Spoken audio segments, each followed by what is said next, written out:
Hello mga kasari! Welcome back po dito sa ating YouTube channel. So for today's video, dahil nga po end of the month na, February 28, 2025, tayo po ay magbibilang na po ng ating mga naipon na benta mula sa ating Yellow, sa ating GCash at sa ating Load. So every end of the month, nililikom na po namin yan lahat. Ngayon, ang bibilangin muna natin is yung mga Yellow. So ito yung mga coins. Hindi ko maipakita sa inyo ng masyado kasi magagalaw yung ating camera. So, yan. Ayan, barya lang yan sa paningin ninyo pero let's see, tignan natin kung magkano yung naipon natin within 28 days. So, for now, bibilangin muna natin tong benta ng Yellow then sunod natin yung GCash.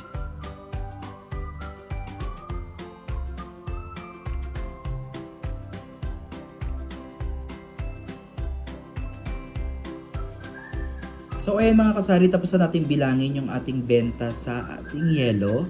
Ngayon naman ay bibilangin natin ang benta natin sa Load. So ito ay tubo lamang ha mga kasari. At yung capital niya ay nakabukod din.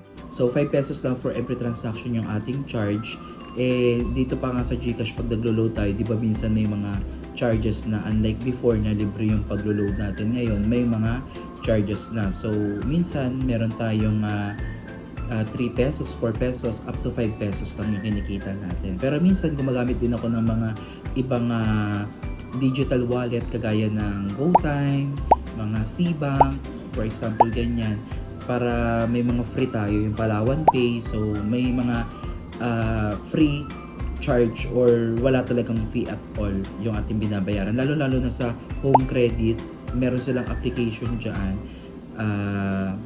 May load din sila dyan, 3% naman yung rebate nun. So, minsan ginagamit din natin siya. Kaya lang, hindi lahat ng promo kasi nandoon sa specific digital wallet. May ibang mga promo na wala siya doon. Kaya, minsan talaga, GCash talaga ang bagsak ko. Dito ko siya nilalagay. Charan! So, gaganyan-ganyan lang yan. Pero, tignan natin kung magkano yung laman yan. Ayan, tigli 5 piso, may buong 50 pesos. So, ayan, bilangin ulit natin.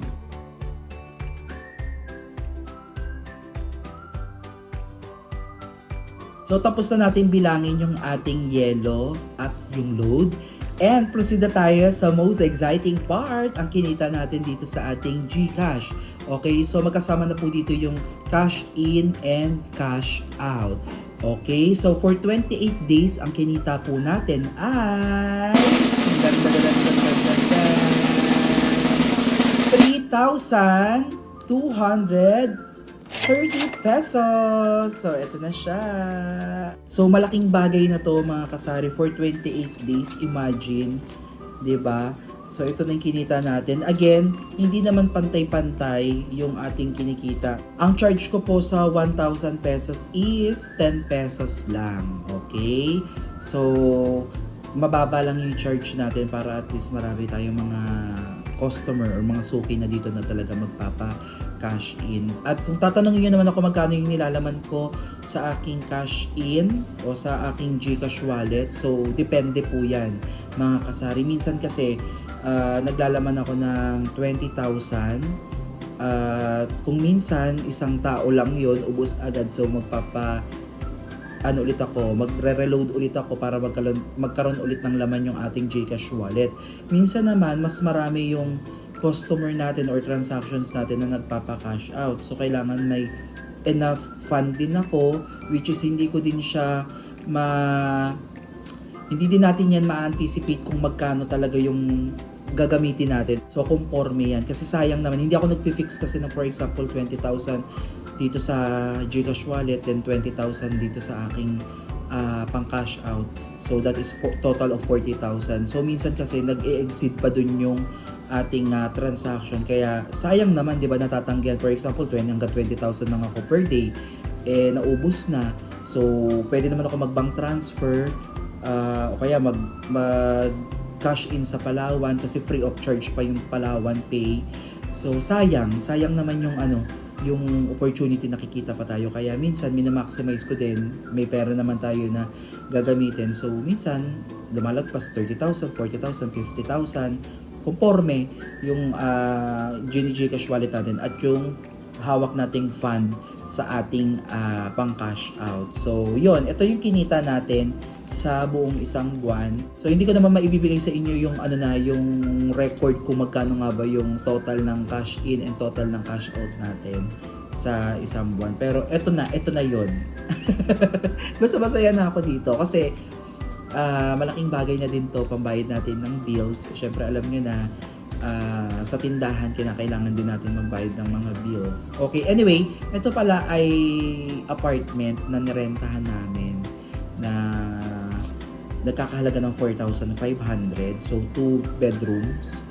Tapos nakapansin ko nga na napakalayo nga ng mga tindahan dito, kaya sabi ko why not ako na lang ang maglagay ng sari-sari store dito para sa aking mga neighbors. At syempre para din naman sa akin na hindi na ako lalayo pa at bibili ng mga kunwari, for example, mga mantika, toyo kung naubusan kami, kasi usually naman nag-grocery naman ako. So ayan yung mga expenses natin, yung rental yung rental fee dito sa ating apartment na nirerentahan. Then kuryente and tubig. Okay? So, yun yung mga binabayaran natin. And also, internet. Ayan. Ayan yung mga binabayaran natin monthly. Kaya malaking bagay itong GCash natin, itong Yellow natin, itong Load natin na makatulong po sa ating expenses para kahit papaano, konti na lang yung kukunin natin mula sa ating pera. Kasi dito din naman kami nakatira. Kung gumagamit din kami ng kuryente, for example, dito sa kwarto, naka-aircon din naman kami. Dalawa yung ginagamit sa labas na isang freezer, isang ref, then dalawang electric fan, mga yan, yung internet na 24/7 nakabukas. So, kumukonsumo din kami, may rice cooker kami. So, hahatian natin siya. Hindi naman lahat magsasuffer itong kita natin. So, meron din tayong personal money since dito din po tayo nakatira. So, titignan natin, i-divide natin yan para at least pantay-pantay ang hatian. Okay? Basta ang pinaka-point ko dito, ang malaking bagay po talaga ang GCash, Load at yung Yellow. Okay? Malay nyo, soon, kapag makapag-ipon-ipon tayo, kung may matitira dito, tayo po ay mag-iisip ulit ng ibang pagkakakitaan na maaaring makatulong ulit na makadagdag sa ating source of income. So, ang total po na kinita natin sa ating Load, GCash, and Yellow ay tumataginting na 4,366 pesos. So, 4,366, konti na lang yung idadagdag natin. Pero syempre, again, sabi ko nga sa inyo, hindi lang naman ito ang magbabayad. Okay? Kasi syempre, dito tayo nakatira. So, may personal money din tayo na idadagdag para dito. Okay? So, yung matitira dito sa 4,366 ay itatabi ulit natin. So, again, ito, panibagong topic naman to, mga kasari. Pero i-share ko sa inyo na meron tayong alkansya. Okay? So, itong alkansya naman na to ay nag-umpisa tayo ng January 1, okay, 2025. At up to now, so puno na siya. Hindi na talaga mag-asya yung nilalagay natin. So, parang 58 days o 59 days lang ata na puno na din siya. So, yung nilalagay ko naman dito mga kasari is yung kinita natin sa buong araw sa grocery. Grocery lang ha, grocery alone. Wala dito yung mga alak natin. Yan, nakabukod yung alak natin. Basta grocery lang to. Di ba nagma-markup na tayo ng 15 to 20% sa ating mga items. Kapag fast moving, 10% lang yan. Kapag medyo mabilis na mabahagal, ay mga 15%. Pero pag kayo medyo matagal-tagal ayan, 20% to 25%. 25% pala ang dinadagdag natin, dinatop up natin sa ating mga frozen foods. Okay, 20 to 25%. Depende kasi may mga items na medyo mahal talaga. Tapos mataas ang konsumo sa kuryente. So, ina-adjust ko lang para hindi naman din tayo talo. So, sa next episode na natin to, itong ating alkansya. Pero ito, ang cute 'di ba? Ng alkansya. Puno na to, ayan sumisilip na. So, within 59 days na puno natin siya. Okay, sa mga bago pa lang dito sa ating channel, mga kasari, nag 1 year na po tayo nung February. Okay, nag 1 year na po yung ating tindahan. Kaya naisipan ko naman na, sabi ko, why not na magtabi na ako ng ating income kasi puno naman yung puno pa naman yung ating tindahan, nadagdagan na din naman yung mga stocks natin.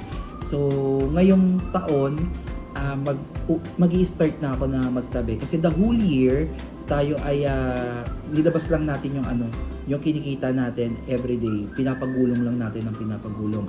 So this year magsisave na tayo at least 15% po ng ating kikitain dun sa ating daily sales. Okay, for example, kumita tayo ng 1,000 pesos, so that is 150 pesos. So magtatabi tayo.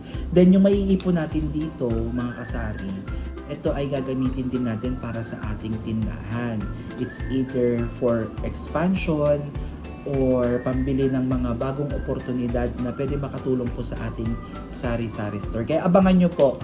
Okay? So naisip ko kasi na puno na siya. Since puno naman na siya, gusto ko siyang i-transfer sa digital bank. Kasi sa digital bank, mas kumikita yung pera compare dito na naka-stack lang siya dito. Nanghihinayang ako dun sa interest na pwede pa netong kitain kapag ka naka-safe lang siya sa ating digital banking. Alam niyo naman yung digital banking, 'di ba?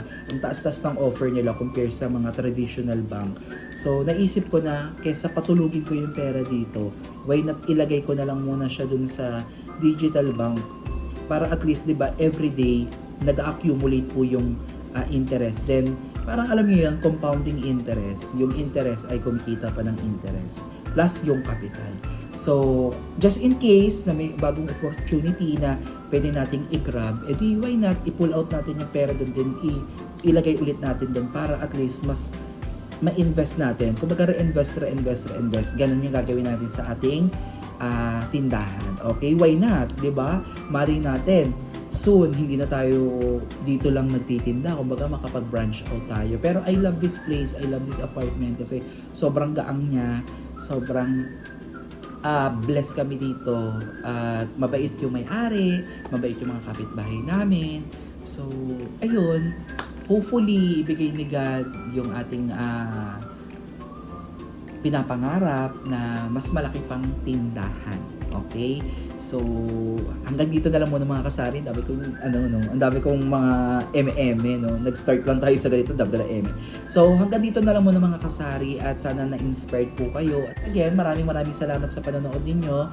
At kung nagustuhan niyo tong topic natin, please comment down below at i-like niyo din po ang ating channel. At syempre, i-share nyo na din po yan para sa ating mga iba pang mga kasari na gusto pong magkaroon ng idea or gusto mag-start up ng sari-sari store. Okay, again, maraming salamat po at lagi kong pinapaalala sa inyo na laban lang at happy selling! Bye-bye!